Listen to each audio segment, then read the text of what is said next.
Welcome to Story. I want to do that every week. I swear to God. Okay. Welcome to the Outer Limits. Uncharted territories. Third time. Welcome to the Uncharted territories. I'm Max. And I'm Tina. And we're here to talk about Back and Back to the Future, which, my God, might just be the most boring piece of television I think I've ever seen. Okay, so you've never seen this episode, because even though I've shown you the first few episodes of Jesus Christ, do we even know what show we're watching? That's how boring this episode is. Because even though I've shown you the first few episodes of Farscape in the past, I always skip over this one, because it is very boring. But we are completists, so now we are bringing it to you, our listeners, and this is probably going to be a short episode. Because nothing happens, and nothing spends a very, very long time happening. Hey, so, Max, do you know the Xena episode, Back in Chains? You mean Death in Chains? Yeah, Death in Chains. Do you know that Xena episode? I do. It is the episode where Midas catches Death in a death-trapping chair. It's called Death in Chains, but really it's just a chair that has, those things that drop down to capture whoever you're dining with. Yeah. Okay, I just brought that up because that episode was written by Babs Grayowski, who also wrote this episode of Farscape. Which, I mean, it's nice that Farscape has so many female creative people right off the bat, because this isn't the first episode with a female writer, is it? No, it's not. IET was written by Sally Lapidus. Mm-hmm. And, Exodus from Genesis. We talked about this last week. Well, here's the thing. I think Rohum is a female. I think that's a woman's name, but I'm not sure. It could be a man's name. But, yeah, this is the only episode of Farscape that Babs Grayowski has written. I mean, Death in Chains isn't, spectacular or anything, but I'm kind of surprised this is, so bad. It's also not helped by the fact that the antagonist is one of the worst actresses I think I've ever seen. Oh, yeah. Yeah. Which is funny because we're coming from having just recorded last week's episode of our Charmed podcast, which also featured an antagonist who was a terrible actor, who brought basically the whole production down. Mm. Yeah. I mean, shows not always, but often live and die by their villains, so even for episode of the week, people. Well, it's funny, when we were getting ready to watch this episode, I was trying to remember which one it was. Like I said, I usually skip over it because it's pretty boring, and I thought this was the one where Dargo gets his ship, and it's not. So really nothing happens in it. Dargo. So I looked, because this is the only episode Babs Grayowski has written, so I looked to see what her other credits are, and that episode of Xena, some episodes of Sheena. Sheena? Yeah, the Tarzan. Yeah, that lady who's not the lady who's married to Kazar, even though they have really similar names. There is a whole subgenre of women wearing animal skins, running through the jungle, having jungle adventures. I think that's Yeah, I think that was a thing. Well, this woman, Babs Grayowski, she also wrote several episodes of Greatest American Hero. Oh, that's so cool. Okay, so back to Farscape. Wait, didn't Greatest American Hero come out in the 70s? Yeah. Huh, that's a pretty long career. Yeah. So back to Farscape. I thought, as boring as this episode is, the direction is very competent. And this episode was directed by Rowan Woods, who directed next week's episode as well. Thank God it's Friday again.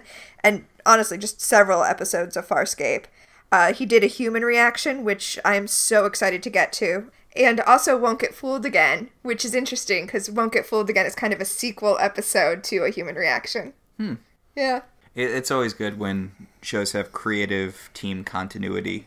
He also seems to kind of be connected to Chiana, because he's done a lot of the major Chiana episodes. He did Taking the Stone, Home on the Remains, and A Clockwork Nabari, which I know means nothing to you, Max, but for our listeners, he seems to have a real connection to Chiana, character that you, Max, have not even met yet. That is true. They put a lot of effort into the names of these episodes, considering no one ever sees them.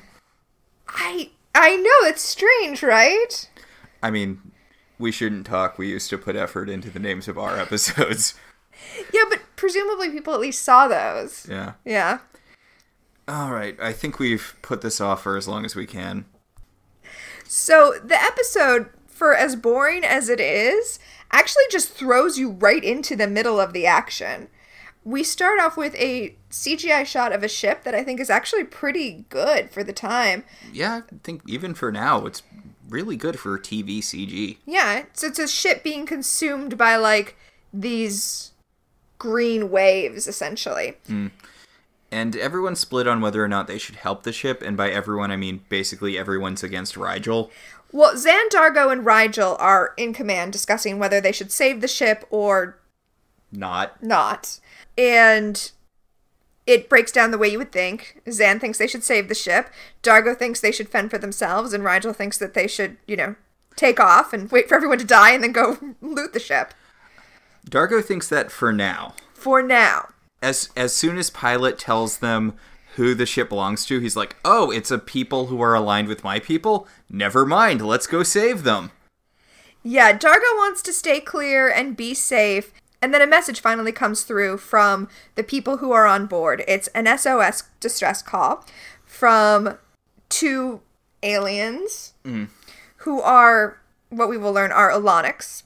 A cousin race of Dargos. And not just a cousin race. They're not just related, but they have a treaty with each other. They have like a blood treaty that they will always have each other's backs. So now Dargo is insistent that they rescue these people. Also, John thinks they should because John's genuinely a good guy. So, and Aaron's not really speaking up at all. Well, Aaron's not on command. And once they decide to rescue them, Aaron apparently is just like, okay, whatever.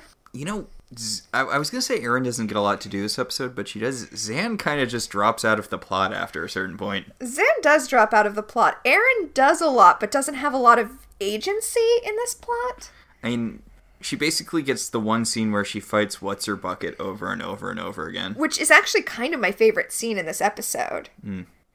And not just because Aaron is wearing her casual midriff-bearing uniform this episode. I was going to say she's wearing her angriest tank top. I mean, I think she's just wearing a sports bra. It's a sports bra that's trying to get promoted. Because, like, half of it is kind of going down past where it would go if it was just a sports bra. Yeah, I guess so. It's strange.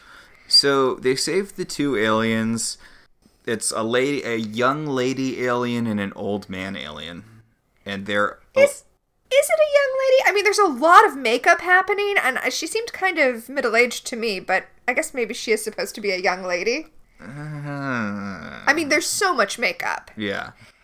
So, as they're pulling the young lady and the old guy out of the ship, some electricity bites John on his hand. Yeah, John goes into the ship to make sure there's no one else there, and the green sparks spark into his hand and into his forehead, and Ben Browder gets to do a lot of physical face acting, which is his specialty. He's getting it out of the way because he is really on not giving a shit mode later in the episode.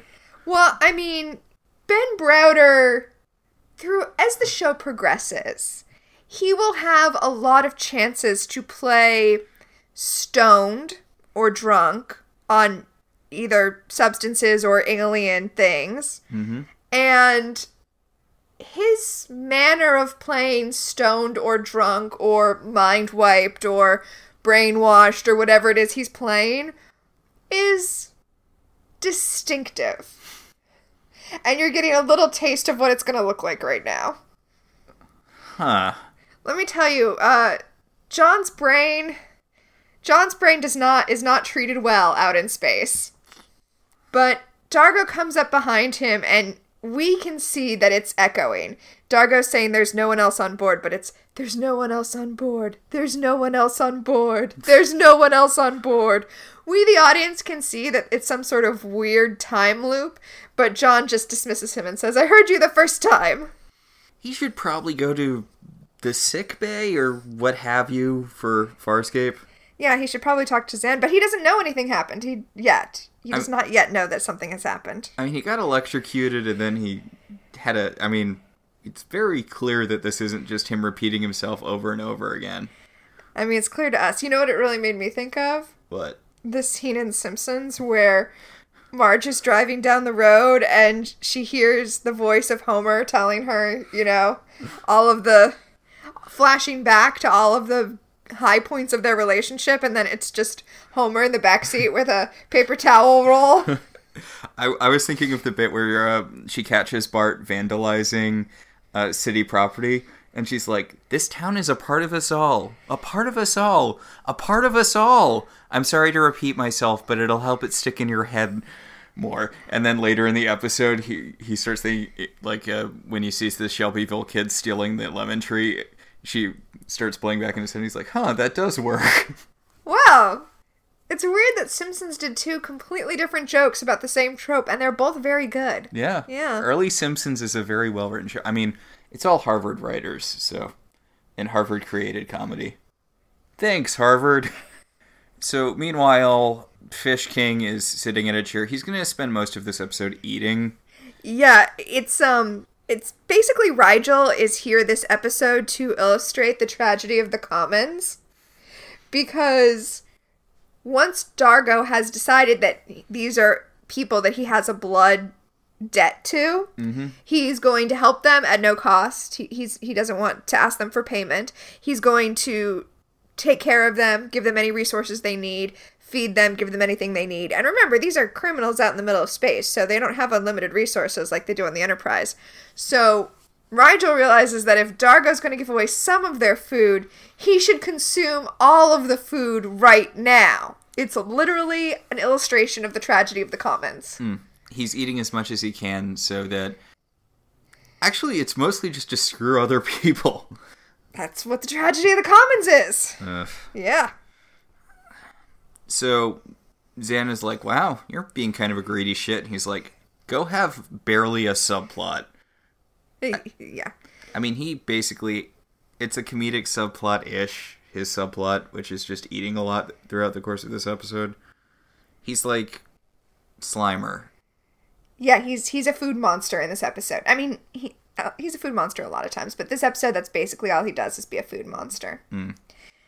So in the cargo bay, John and Aaron are talking to the Alonics, and they're telling them that they had no warning that there was anything wrong with their ship. The phase couplers just overloaded, and next thing you knew, it was atomically unstable, and the ship stopped being a ship. Yes, they're just two humble scientists who are doing science out in space when their ship randomly kerploded, and thank God that they came here, or else they'd both be dead. They have some cargo on the ship, or some equipment on the ship, and Aaron, rightly, wants to know what it is and if it's a danger to the ship, but the Alonics don't want to tell her, partly because she's a peacekeeper, and partly because it's important scientific equipment that will help them win the war their people are in, so they don't want to share it. And Aaron's like, I honestly don't give that much of a shit. I'm just trying to make conversation. So, interestingly, there will be some other episodes where the crew will come across races or planets where they're in the middle of a vast planet-wide or even interplanetary war, and they'll assume that the crew, the Farscape crew, will care, and they're just like, "We are not from here. We could care less what you are doing with your whole thing." No bones in this fight. Yeah. Okay, so I know we mentioned it earlier, but Matala is such a bad actress. She is like Power Rangers villain level transparently evil. Yeah, she is transparently evil. Also, I know I said that I couldn't tell her age, but she's obviously supposed to be a sexy alien.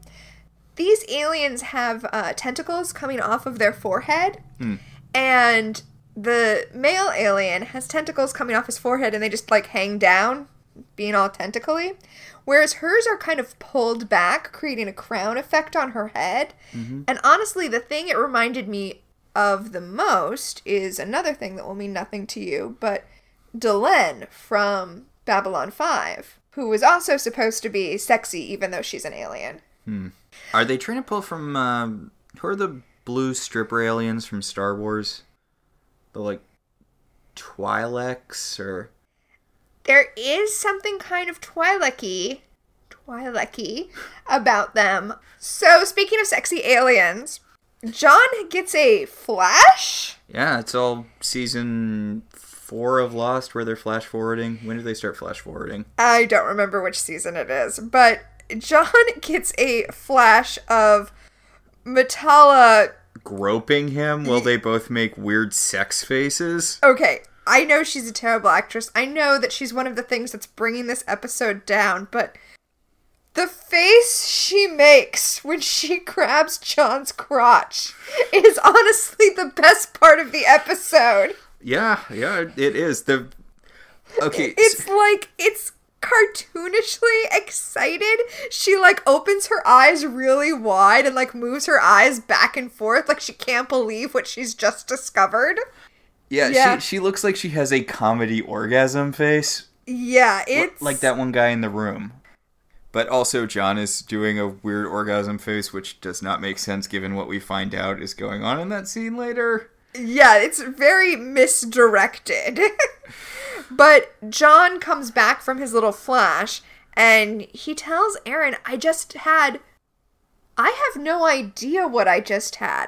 And I appreciated that. Yeah. Because normally when people have, on television, when people have these, strong images or flashes, they act like they're not surprised by it. It's like, oh, doesn't everyone disassociate from reality like that all the time? I guess I was just daydreaming. But I do like he's like, yeah, I don't know. I had a weird flash thing and saw weird stuff. And Aaron's like, well, sounds like you should probably go lie down and stop talking to me about this. Yep.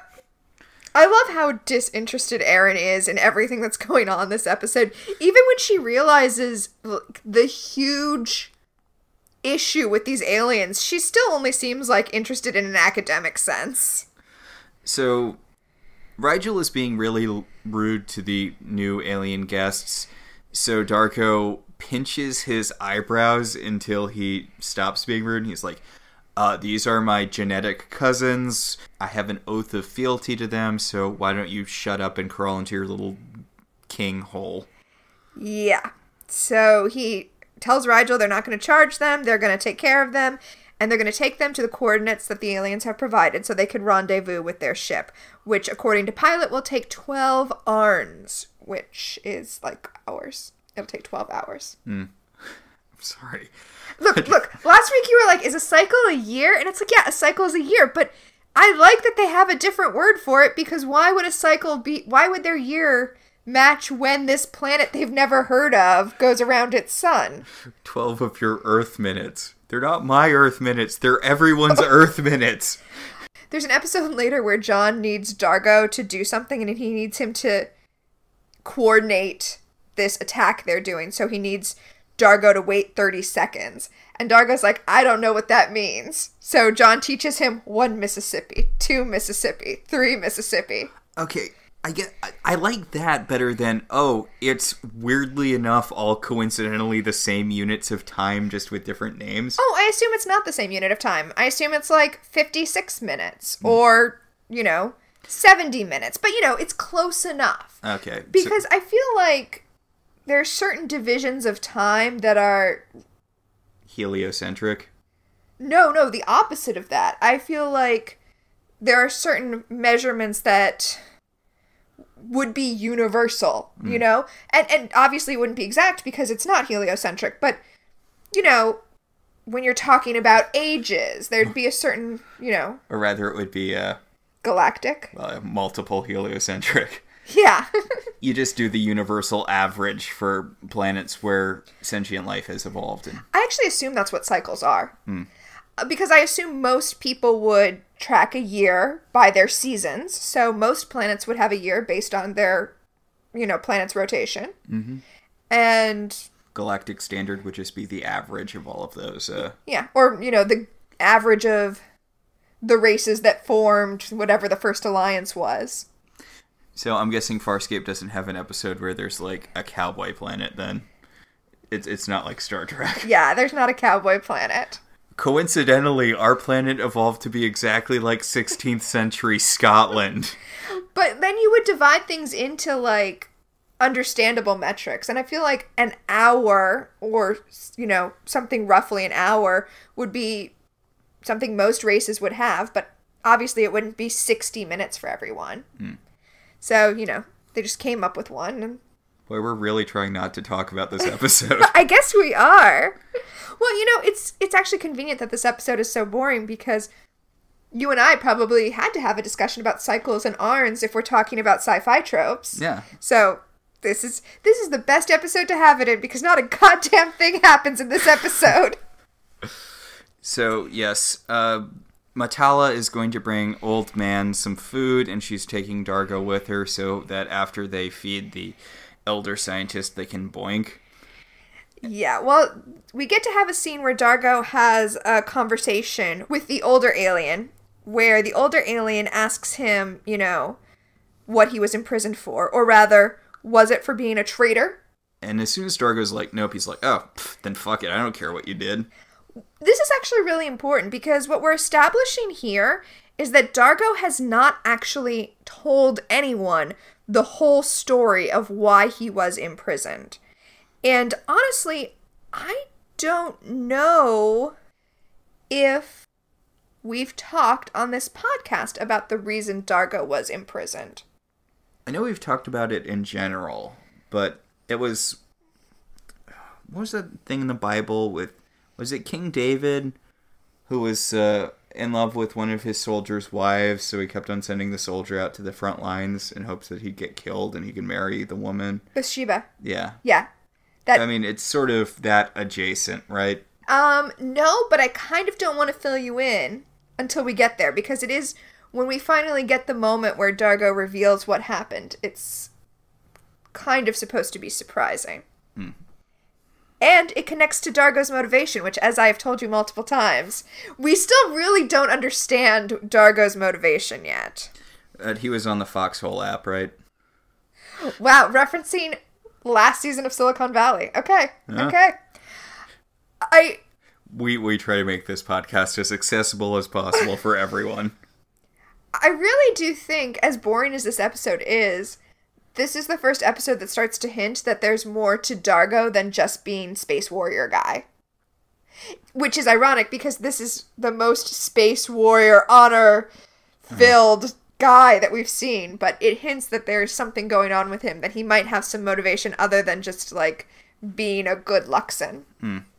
The alien guy tells him that he doesn't know this because he's been in jail for 8 cycles, but that 3 cycles ago, the Elonics went to war with another race, the Scorvians, and the Luxons are fighting by their side, and that's what's going on right now. They're in the middle of a war. Yep, massive casualties, no end in sight. If only someone could come up with some sort of super weapon that would end the war immediately. That always works out. So, Dargo's like, wait, are we still aligned? Did I miss something? And the guy's like, yeah, we're totally still aligned. Alanians and Luxons were like, milk and cookies. Yep. Imagine how awkward it would be if they weren't. Although, really, the Elonics wouldn't tell Dargo, because Dargo was all like, I will help you because of our blood oath. Yeah, you can have anything you want on the ship. Anything. I mean, they're definitely not going to tell him, oh, guess what? We're not allies anymore. So, meanwhile, Matala is doing stupid dance fighting at Aaron. Okay, Aaron goes onto their ship to investigate. And honestly, Matala is cartoonishly evil, but I'm on her side here. She has told them that there is scientific data in here that they're trying to preserve. So she goes and she jumps Aaron to stop her from destroying the data. And yes, her fighting, okay, dance fighting is like capoeira. I really feel like her fighting looks like Tai Chi. Oh, I was gonna say this also super accessible thing here. She looks like how Gandhi dances in Clone High. Okay, well, okay. Or the mutated clone of Muri Curie dances in Clone High. She's like, oh, what are you gonna do now? What are you gonna do now? Look at my arms, they're going all crazy. Well, the thing about doing a weird cartoonish fighting is that Erin's able to be like, oh, you've been professionally trained. And she's just waving her hands in the air as though she does not care. Well, if this was a different episode of a different show, I would be really shipping Erin and Metala right now. She just looks so stupid. And she's doing this stupid dance, and Erin's like, ah, yes, I see you've been professionally trained. What are you doing? Poor Metala. All right. Later on, Erin is telling the rest of the crew her suspicions because it doesn't make sense to her that an army would send 2 people, 2 scientists and no warriors and no one else out into the middle of the uncharted territories. That strikes her as soups suspicious. I mean, they'd obviously be developing weapons. Yeah, but if the peacekeepers did that, there would be a contingency of soldiers with them to protect them. Well, I mean, I think it makes sense if you're developing tactical nukes or whatever that you don't want a bunch of extra people, especially if they've been having this war for a really long time and it's not going well. Especially if the weapon you're developing might suddenly go crazy and destroy the entire ship. Yeah. Yeah. Like, honestly, I think it all tracks pretty well. Yeah. But not for Erin. She is suspicious. John is trying to keep up with the conversation, but it's hard because he has another flash of him and Metala. Death fighting, but sexy death fighting? Well, it's aggressive humping is what he sees. Yeah, like, it's Metala throwing him onto the ground, a bed. It's his bed. And then kind of pulling at him. Well, she pulls his legs and, like, jumps in between them. And he's like, so I keep having these weird flashes of being woman-handled by Metala. And Erin's like, Jesus Christ. Or space Jesus Christ. She already has Dargo by his space testicles. Does she also have you by your space testicles? And John's like, no, definitely not. So, now explain to me, can humans and aliens have sex?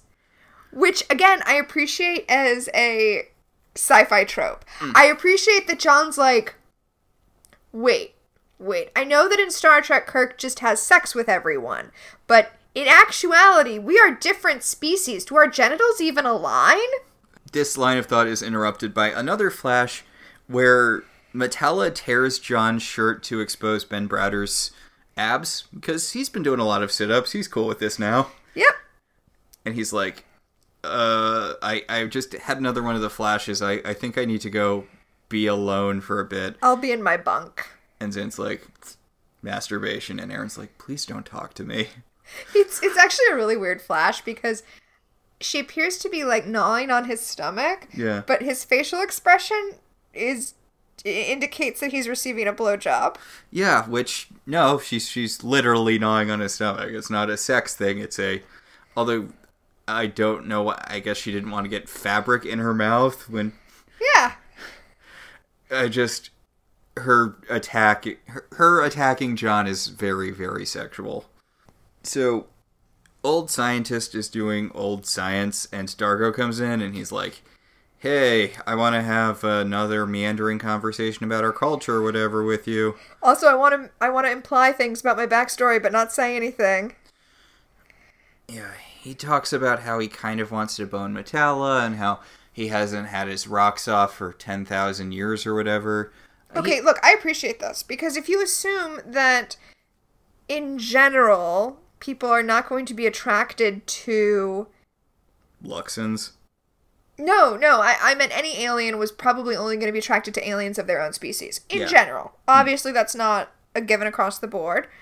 But, he hasn't seen another Luxon in 8 years. Or Luxon-adjacent species. Right. And he just wanted to make sure that Metala and this old guy were not an item before he, pitched his troth.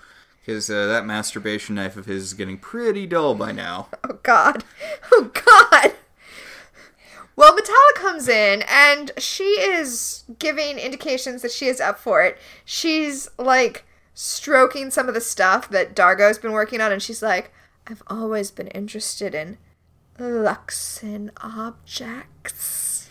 This macaroni box is so smooth against my skin, and this knife is so cold against my skin. Then John comes in and is like, hey, Dargo, we need to talk in the hallway, away from the weirdly hot alien.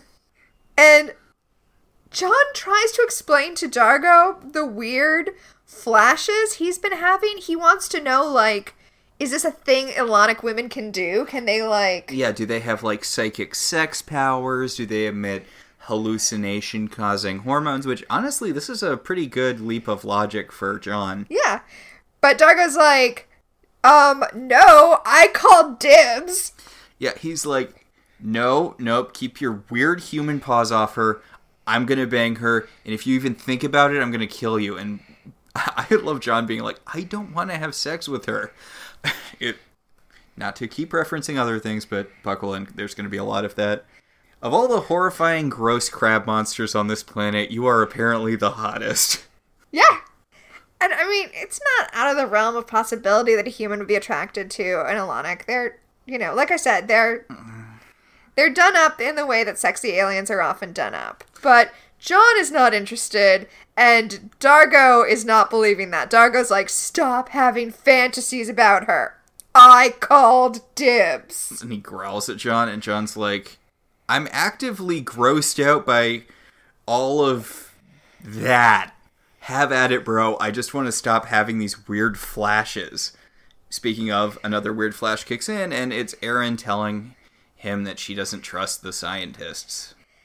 Yeah, it's weird. We, like, flash to Erin talking to John down the hall, and then when we flash back, John is still standing where Dargo has left him. He walks down the hall, runs into Erin, and then has exactly that scene where Erin asks where Dargo is and says that she doesn't trust Matala and the old alien guy who's named Varel. And John is like, whoa, this literally just happened. There's a space word for it. It's like deja vu, but spacey. Yeah, we'll learn that word later. That was from the Star Trek episode. Oh, yeah. After we watched this episode, Tina showed me Cause and Effect, the Star Trek episode where the ship keeps blowing up and then they rescue Frasier. I laughed so hard the first time the ship blew up.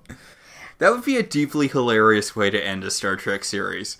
Like, you're at the beginning of an episode and suddenly the ship just blows up and then it's 40 minutes of space shots.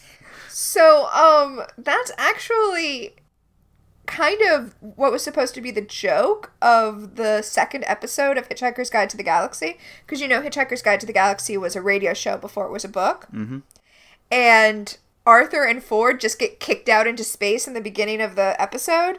And Douglas Adams didn't know what he was going to write after that. And he was like, what if I just had them die and float in space for 30 minutes? And that was the end of the series. And then all of the people at BBC Radio were like, no. And that's how we got the Improbability Drive. So to talk about the episode, John has started to realize that the flashes he's getting are in fact flashes of the future. Which means that he is definitely going to bang Matala. Because he is having really unhelpful premonitions. Which is funny because in our Charmed episode from last week, Phoebe didn't actually have any of her unhelpful premonitions. Yeah. So I guess John's making up for it in this episode. It's good. It's good our two podcasts are working in sync. So Matala walks by all sexily and John's like, there's trouble. It's not helped that her outfit is basically S&M Power Rangers villain. Yeah, it really is. It's like a red bodysuit with like a black corset over it and like tight black pants. Like, it really, really does not work for her. I mean... It's like a Star Trek uniform, only worse in every way possible. Yep. So, meanwhile, old scientist guy is dead.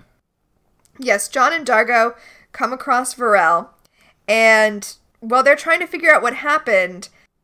Matala kills both of them. She does this, like, weird spider strike thing where she, like, lifts up her two fingers and then jams them into her victim's collarbone.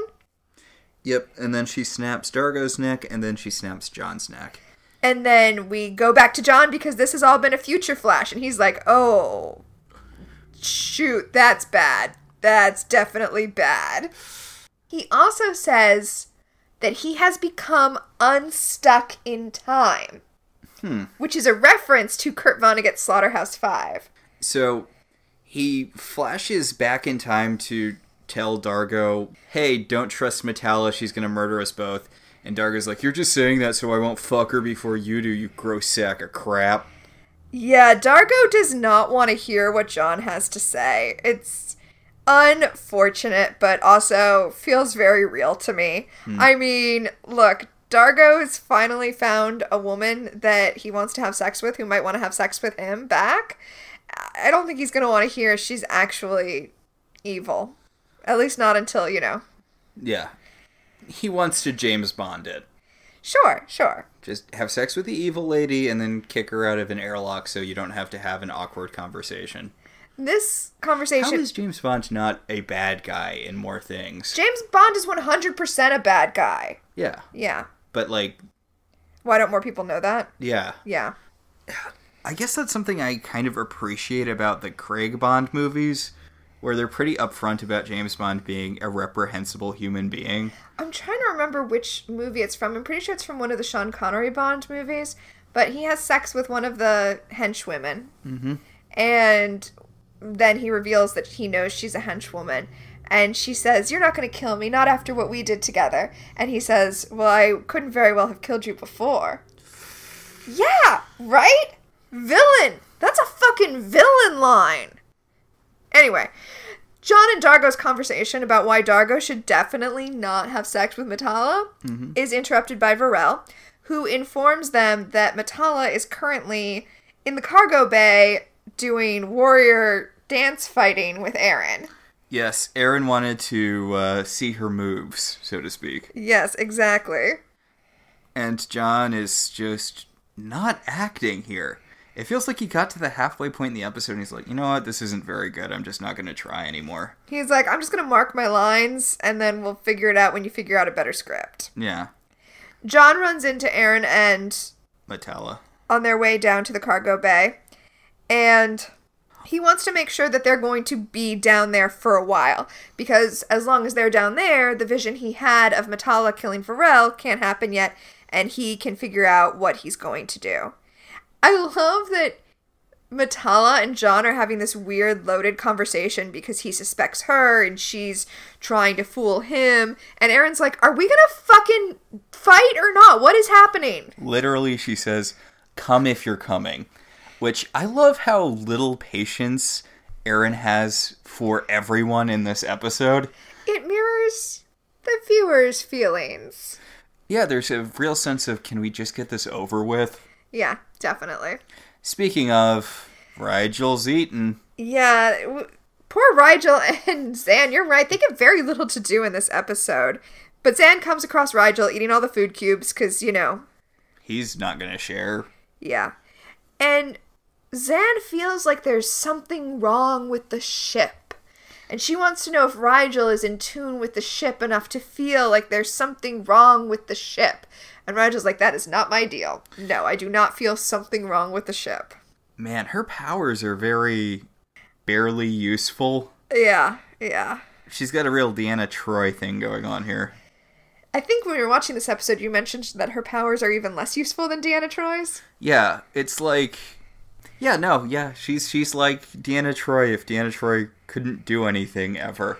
Poor Deanna Troi, she's so hard done by in Star Trek. At least Zan is not dismissed the way Deanna Troi is. Even though, yes, her magical powers are not really all that. Okay, so can Deanna Troi actually use telepathy and she just chooses not to? Because her mom yells at her in one of the episodes you showed me for speaking and not using telepathy. And I'm like, is this just like... She's half Betazoid? Yeah. She can engage in telepathy with other Betazoids because they both have it. It's going both ways. But she can't be telepathic with other non-telepathic races. With the notable exception of Riker, who is her soulmate. So they have telepathy with each other. Okay. I thought it might just be like a, if you grew up with a French family who speaks French all the time, but you leave and you don't speak it for a few years and you kind of lose it. Yeah, I know it's not that.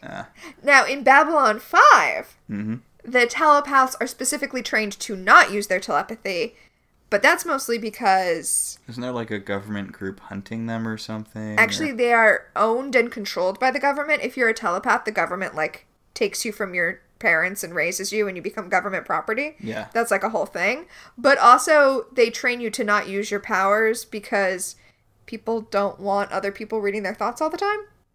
Fair. Yeah.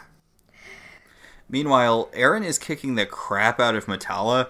I love this. She's being so casual. Metalla's doing her weird arm wavy, thing, and Aaron's just shoving her over. Okay, it's weird because theoretically they're sparring, but there appear to be, like, no rules of engagement here. Aaron's just, like, throwing punches and, like, doing headbutts? Like, what?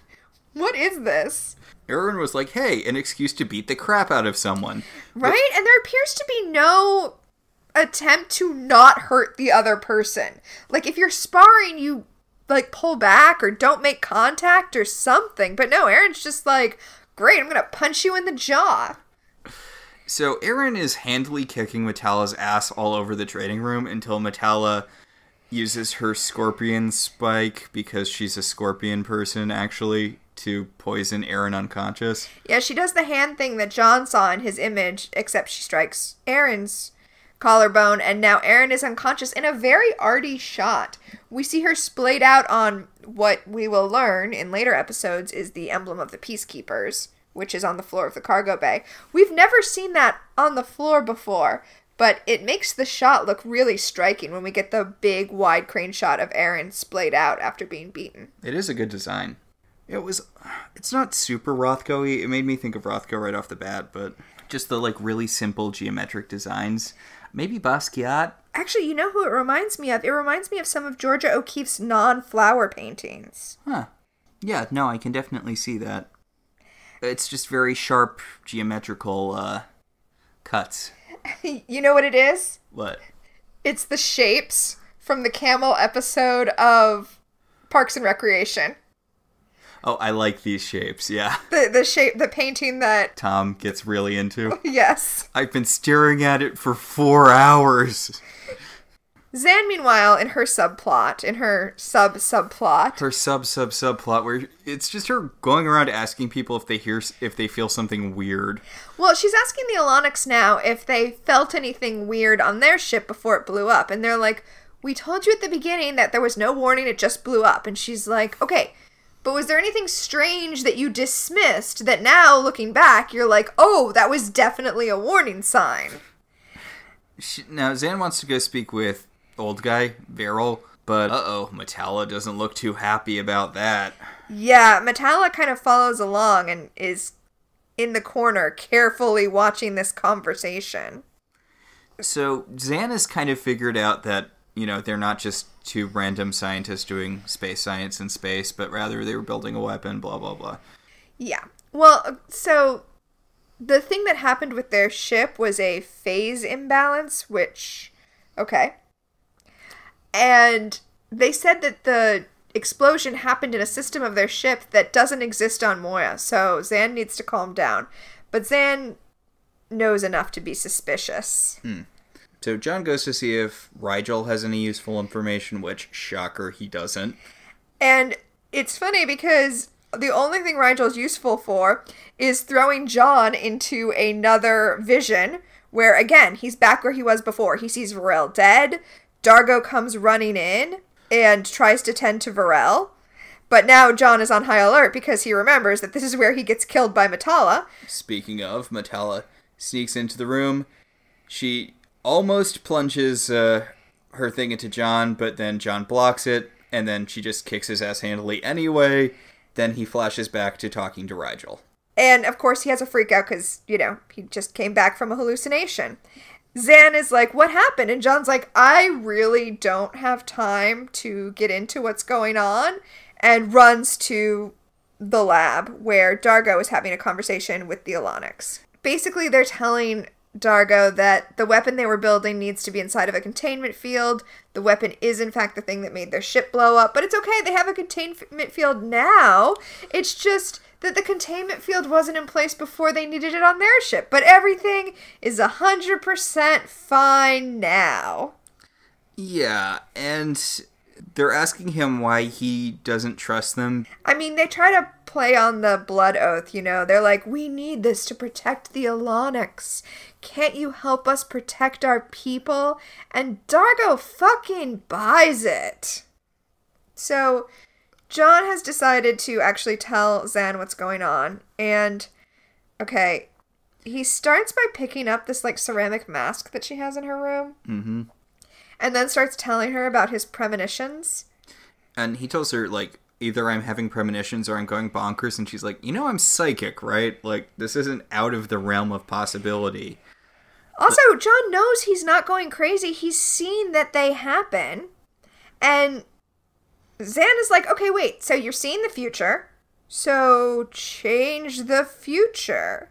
She's very matter-of-fact about this. Yeah. John points out that he hasn't been successful in changing the future, so he needs to, like, get to the core of why Metalla is trying to kill them, and then he'll, you know, be able to figure it out. Then he drops the mask, so there'll be a significant point for him to flash back to later. It's like the wine glass that Beverly Crusher breaks in the beginning of Cause and Effect. Yeah. So John goes to confront Metalla about why she keeps on murdering people in the future. And she's like, I don't know what you're talking about. I'm not evil at all. She actually tells him to calm down, which, as you know, does not make people calm down. In fact, it causes John to pull a weapon on her. And she's all like, you just need to go and rest and relax. Then she throws herself to the ground because she sees Dargo coming up behind John and is like, oh, good. So she throws herself to the ground and is like, no, John, please don't hurt me. And okay. then... So this is the worst trope, right? What she tells Dargo? Yes. Sorry, go on, but it's the worst trope. Yeah. In an episode that doesn't actually have too many bad tropes, just bad writing, yeah, no, the woman falsely accusing a man of sexually accosting her is a terrible trope, and that's exactly what she does, and Dargo kills John with his Qualta blade. Yeah, it's really, really unpleasant and uncomfortable. And also, my God, can this woman not act? No, she cannot. But then John flashes back, and he's back in Zan's room talking to her again, and he's still holding the unbroken mask. So he tells Zan, hey, I tried to change things, it didn't work, and then he fucking breaks the mask again. What a dick. What a dick. I do love Zan's facial expression when he breaks her mask. She's like, it's fine. Whatever. Like, she knows she knows there's nothing to be done, so she's not going to throw a fit, but she clearly wants to. That was my grandma's face, but fine. I mean, it probably was. Something like that. Yeah. So, she keeps on telling him, she's like, okay, look, why don't you just use your premonitions to figure out, like, how to resolve the situation? Just keep on doing different things until you find a timeline where you don't die. Actually, I like this because she's like, well, why don't I just go tell Dargo not to kill you? And John's like, what? No! That won't work. Speaking of people who have abs in this episode. Oh my God, Claudia Black. Yeah, Claudia Black comes into the room in her... angry tank top. Her uniform sports bra. And god damn her abs. Seriously, you could grate cheese on them. She tells Zan and John what she has discovered, that Metalla is not Alonic, she's Scorvian. So she's had some sort of plastic surgery to make herself look Alonic, but Scorvians are the ones who have that scorpion strike move. Ah, Scorpion strike. Well, it's actually called the Scorvian neural stroke, but whatever. I do love how John's like, oh, she did the thing to you, and he imitates it, and Aaron's like, how do you know stuff? And he's like, I'm seeing the future, it's a whole thing. So they have this whole conversation about how Metalla is a Scorvian who's spying on them because they're building space nukes, and They must be building space nukes to end the war, and that's why they have a spy to see what they're doing, which is building space nukes to end the war. Look, the whole conversation is frustrating because we're already there. We've been going on these jumps with John. We know what's going on. And I do like how much Aaron speaks for the audience in this episode. She's like, enough talk. Let's just go confront them. Yeah, let's just throw Metalla out of an airlock and stop worrying about this. Right? John points out that they need to separate Dargo from them first because Dargo has some sort of blood loyalty to them and he will not listen to reason. So Pilot calls and he's like, hey, you know how we've made it more than halfway through the episode with nothing being wrong with the ship? Something's wrong with the ship. The phase imbalance is... The phase imbalance that Zan was sensing is a thing and it's getting bad. And Zan calls Dargo and says he has to meet her up on command so they can deal with it. I like this because John knows that the Alonics will want to stay with Dargo, but also that the Alonics won't leave behind their shuttle with the weapon on it. Mm-hmm. So this is the way to separate them. If you bring Dargo to command, one of them will go with him and one of them will stay with the shuttle, and at least that way they can kind of figure out what's going on. You know, Metalla kind of reminds me a lot of the ear woman from IET if she was a worse actress, to the point where I'm like, is it the same actress just in heavy makeup? I don't think it is, but they have a lot of similar mannerisms with like lip biting. I can see that, but no, it's definitely not the same actress. Yeah. So she's trying to recruit Dargo to join the Alonic military. She also tells Dargo that she's afraid that someone on the ship might be a Scorvian spy. So that Dargo can say the ironic line, no one on this ship is a Scorvian spy. But yeah, she tries to seduce Dargo. It's not good. Yeah. Yeah, this scene is weird. And also, it's made weirder by the fact that John is spying on the whole thing from behind the corner. Also, the two actors have too much makeup to be able to actually kiss or touch at all. Yeah. So she's like... She's stroking his prosthetics. He's touching her prosthetics.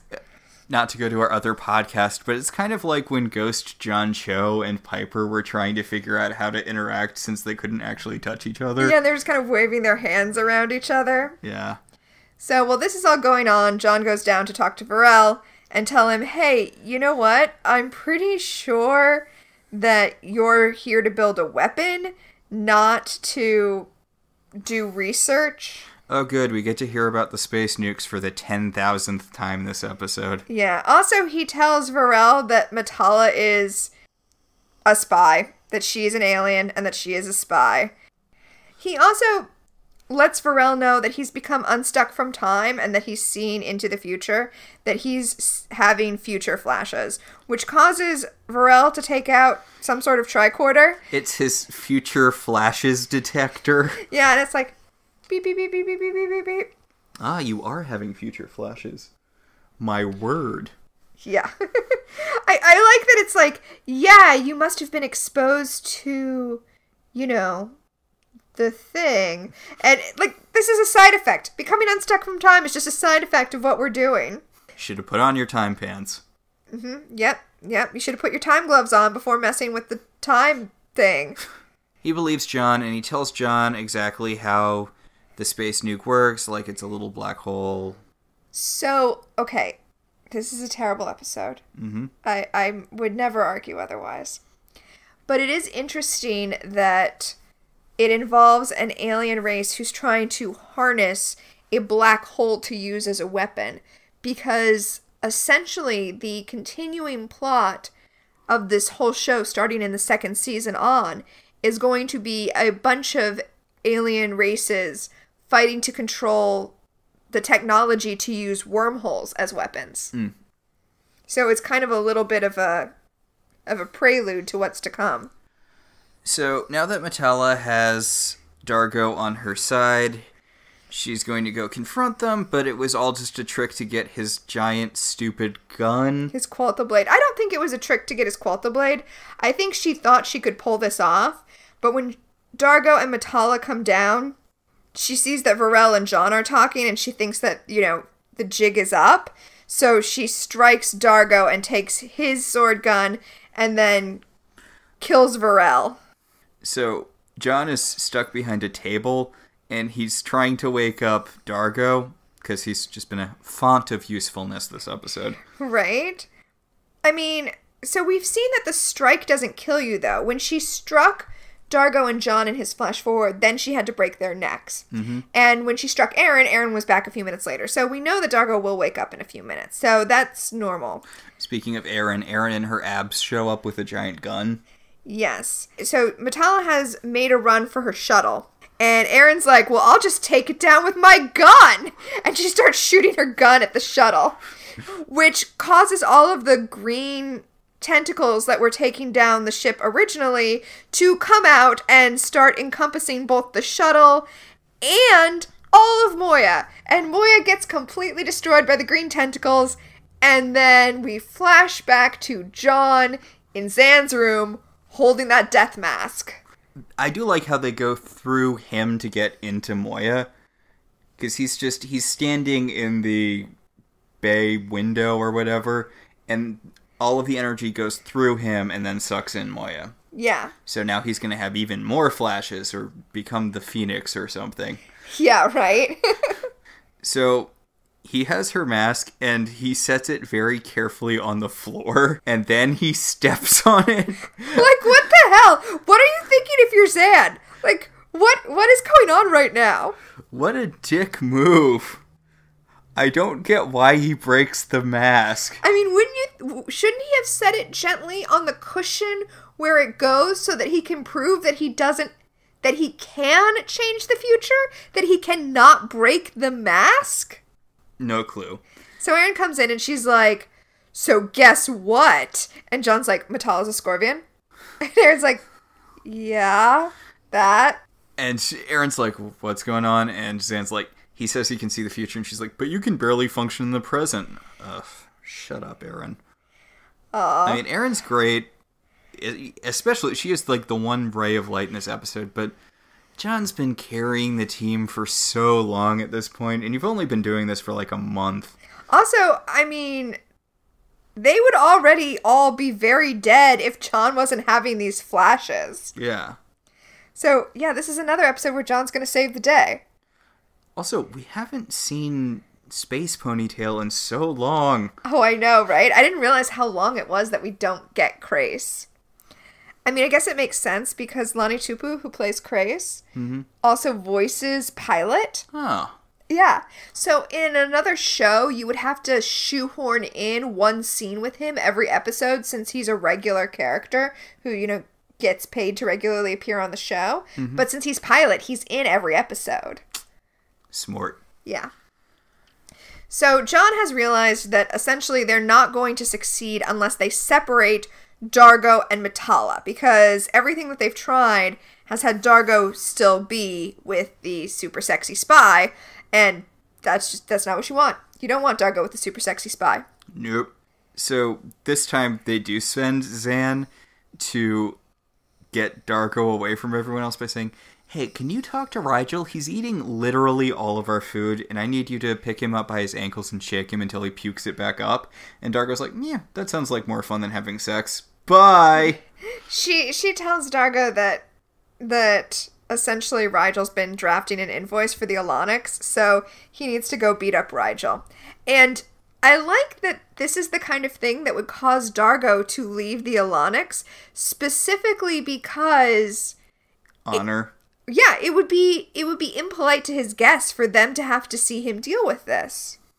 So he goes up to command where John and Zan are there to keep an eye on him, but Rigel's nowhere to be found. Back in the lab, in the workshop, Varel is still trying to get the containment field stable. I mean, I know that from Varel's point of view, this is an important weapon and things and stuff, but it was very rude to their host to bring this unstable weapon on board. Yeah. You can't just count on another ship coming by if you fuck it up again. So, in command, Aaron and John and Zan are all trying to convince Dargo that Matala is a spy.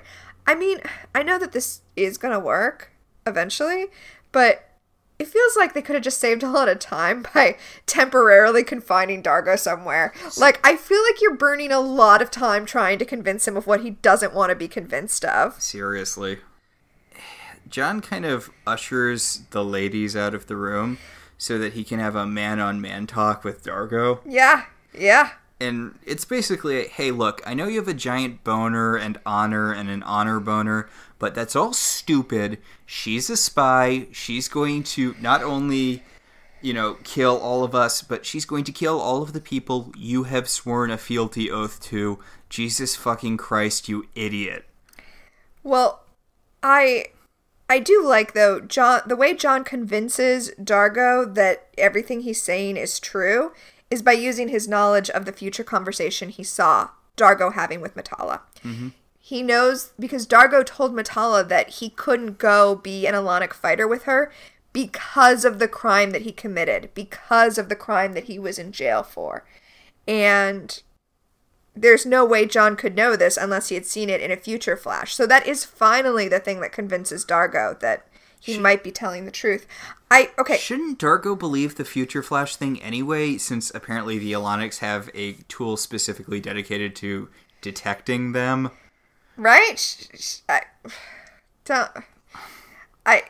mean, also they could have just contained Dargo. Yeah. Okay, I want to say something to our listeners about the crime Dargo committed. Okay. Do you want me to leave the room for this? You don't have to. I'm just going to say. Okay. I don't think the crime Dargo committed would keep him from serving with the Alanics. I think the problem is, as I keep indicating to you, we're going to finally find out what Dargo's motivation is. Mm-hmm. I think the problem is not the crime he committed, but the thing that is his motivation will keep him from being loyal to the Alanics, not because it will affect his loyalties, but because he has a much more important thing he needs to be doing. He can't fight in a war. He has something else that is going to draw his attention. I believe that is what he meant when he talked to Matala, and that's assuming that they already knew what his crime really was. Which honestly, I'm not entirely sure. So Dargo is convinced that John is telling the truth because blah, blah, blah, secrets, blah, blah, blah, got his boss's wife pregnant. Not exactly. Not quite. Am I in the general direction of... He got his commander's sister pregnant. Okay, so close. Close. So, Dargo actually apologizes to John. Wow. Yeah. So they're talking about their options at this point now that everyone's on board the whole, Matala gonna murder everyone train. Yeah. They're trying to decide if they can, just push her off the ship and starburst away. I mean, push her shuttle off, I guess. Yeah. Which, why don't they just send Aaron in to beat the crap out of her again? I mean, the reason she lost the fight was because she didn't know she could do the poison strike thing. That's true. Well, before they can have this conversation, they reach the rendezvous point. The thing is, they don't know if this ship is going to be filled with Alanics or Scorpions, which is unsettling. They try to communicate with them, but they're not able to get communication, so Aaron's like, ooh, open that thing that lets me manually drive the ship, and I'll just bob and weave around them. Down in the cargo bay, Dargo goes to confront Matala, and he's all like, hey, I know you're a fucking spy. And Varella's like, what? And everyone's like, we've been through this. We've been through this already so many times. And she pulls out her knife. She's going to stab What's-His-Bucket. And Dargo's like, you might want to rethink that, because that ship we're docking with, it's Alanic. I know you thought it was Scorpion, but you were massively outgunned here. Okay, that's confusing to me. Yeah? So Matala thought it was a Scorpion ship. Mm-hmm. But it's an Alanic ship because... No. Why?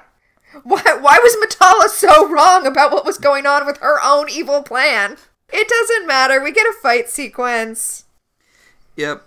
And, John and Dargo have learned to trust each other and fight like brothers or whatever, so... John convinces Dargo not to shoot at the ship because he remembers that if you shoot at the shuttle, then Everything blows up. Everything blows up, which honestly, Dargo shouldn't need John to tell him that, but that, you know what, that's okay. It seems sort of space fighting 101-ish. Yeah, but that's okay.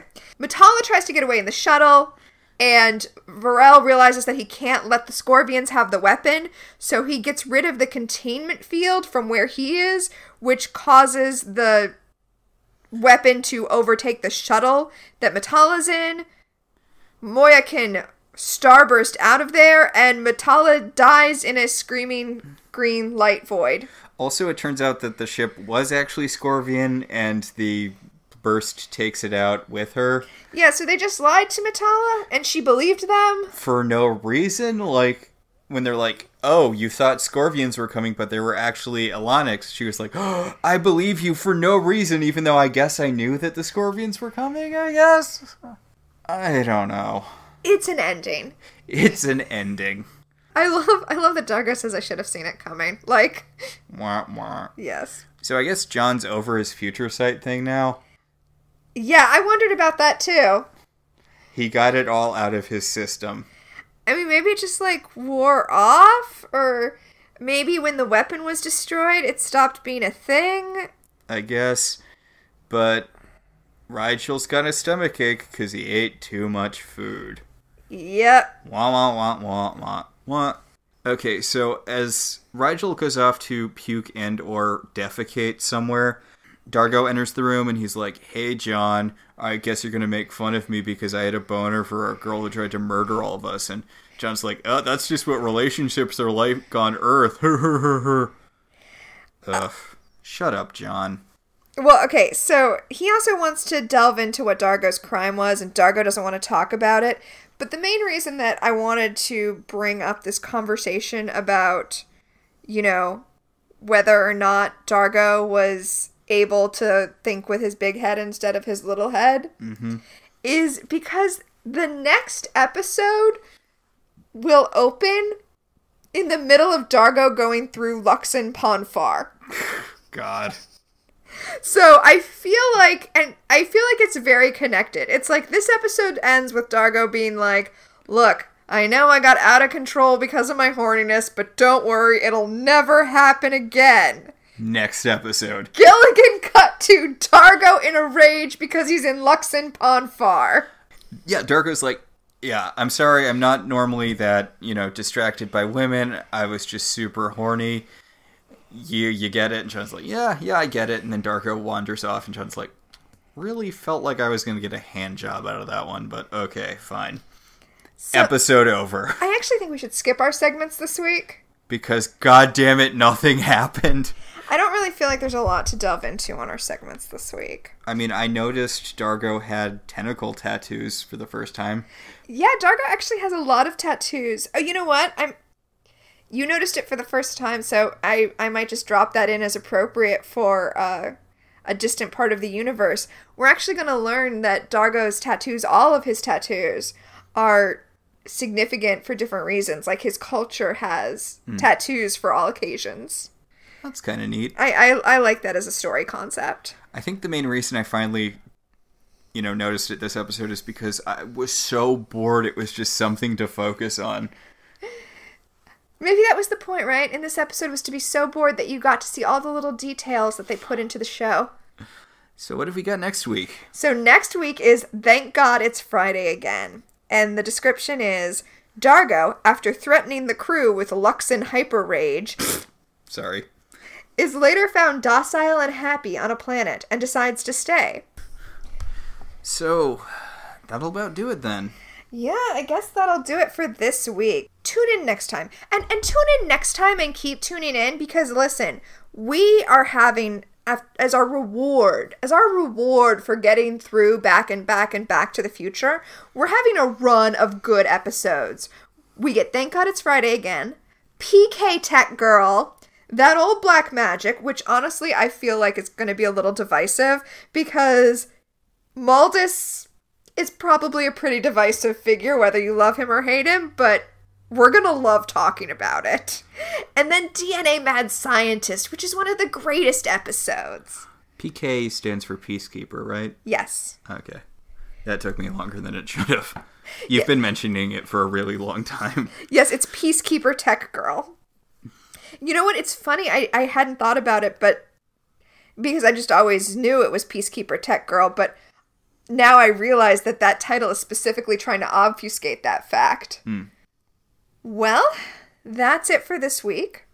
Our show is partially listener supported. If you want to be one of those supporters, you could head over to our website, www.welcometotelevision.net, and click on our Patreon link. We'd like to thank our current $5 and above sponsors, Beryl, Patricia, Sam, Cassidy, Alex, Alicia, Ryan, Maricruz, Rosa, Javier, and Benjamin. If you'd like to support us in other ways, you could always rate and review us on Apple Podcast. It helps other people find the show. If you want to talk about this episode, and please do let us know if you want to talk about this episode, it has a 7.4 rating on IMDb, so some people must like it, right? If you're one of those people, please talk to us, because I would love to hear what you liked about the episode. Yeah, we were really down on it, but, it's a subjective thing. I'm sure there are lots of people who enjoyed it. Right. So if you want to talk about this episode, or any episode of any television show, you should join our Facebook group, Welcome to Television. We can also be contacted at I Love TV Zines on Twitter, or at ilovetelevisionzines@gmail.com. So until next time, I'm Tina. And I'm Max. And this has been Welcome to the Uncharted Territories.